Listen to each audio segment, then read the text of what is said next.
Where did Donald Trump go to college? Did he go to an Ivy League school? Ever since Donald Trump took office, Americans have spent a lot of time talking about how intelligent or educated a president should be. There are no hard and fast rules, nor are there educational requirements for someone to be elected president.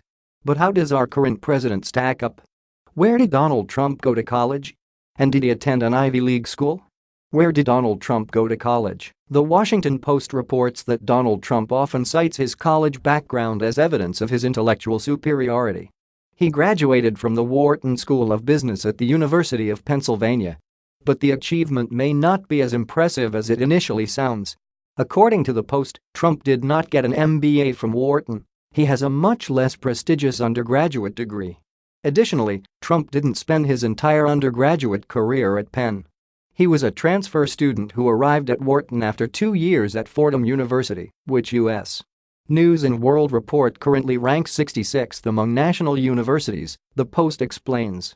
Trump reportedly had respectable grades at Fordham, but got into Wharton as a transfer student, mainly because of an admissions officer who had gone to high school with his older brother.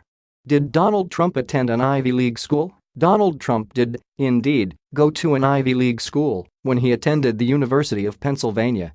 But one Town and Country writer noted some issues with the president's brash declaration that he went to an Ivy League college, where he says he was a nice student. Elizabeth Angel writes, "One of the first things I learned when I arrived at my Ivy League college was never to use the phrase Ivy League college." She explains, "You gotta do the dance. You don't offer up the information voluntarily. Let them come to you. And when people do ask you where you went to school, say Boston or New Haven or Philadelphia, like they asked for a geography lesson instead of a simple piece of information." Angel also reports that even though people use their Ivy League status as proof of their superior intelligence, geniuses stand out at Ivy League schools because they're as unusual there as everywhere else. Most of the students at Harvard and Yale and Princeton and Cornell, remember Cornell, are just cocky entitled versions of the same idiots you find everywhere else, Angel quips. What kind of student was he? Was Penn? The Boston Globe reports that when Donald Trump transferred to the University of Pennsylvania, he was an outsider on the Ivy League campus in Philadelphia, with few friends. But that didn't faze Trump. The Globe reports that when a professor asked students in his small class why they had chosen to study real estate, Trump stood up and said, "I'm going to be the king of New York real estate." The brash personality that Americans now know well was already in full bloom during his college years, according to more than a dozen Wharton classmates.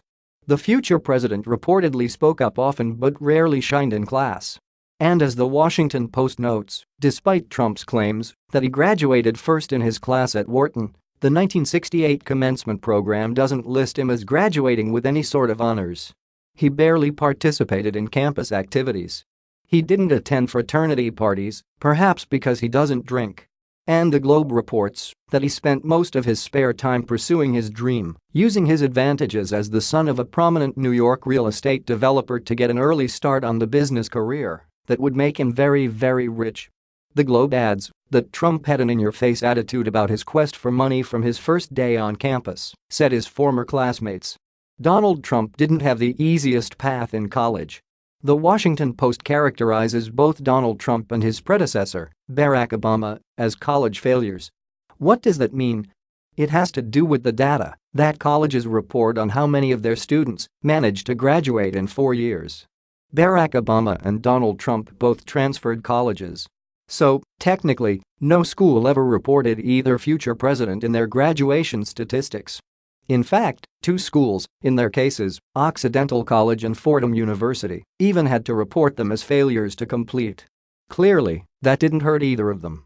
But the Post notes that it's not fair for transfer students not to count in graduation or retention statistics because it means that the school they transfer to has little incentive to help them succeed. He doesn't seem to think that academic credentials are important.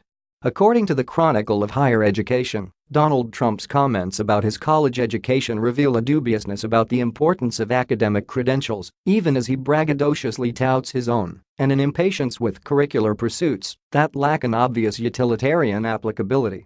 The publication adds that Trump saw higher education as a means to an end. Fordham University and the Wharton School of the University of Pennsylvania, where Mr. Trump transferred to complete a bachelor's degree in economics, were essentially credential factories, the publication explains. To build the real estate empire he envisioned, he needed the degree. But as the Chronicle notes, it was clear to Mr. Trump's classmates that Mr. Trump's relationship with Penn would be a transactional one. He would learn what he thought he needed to learn and skim the rest.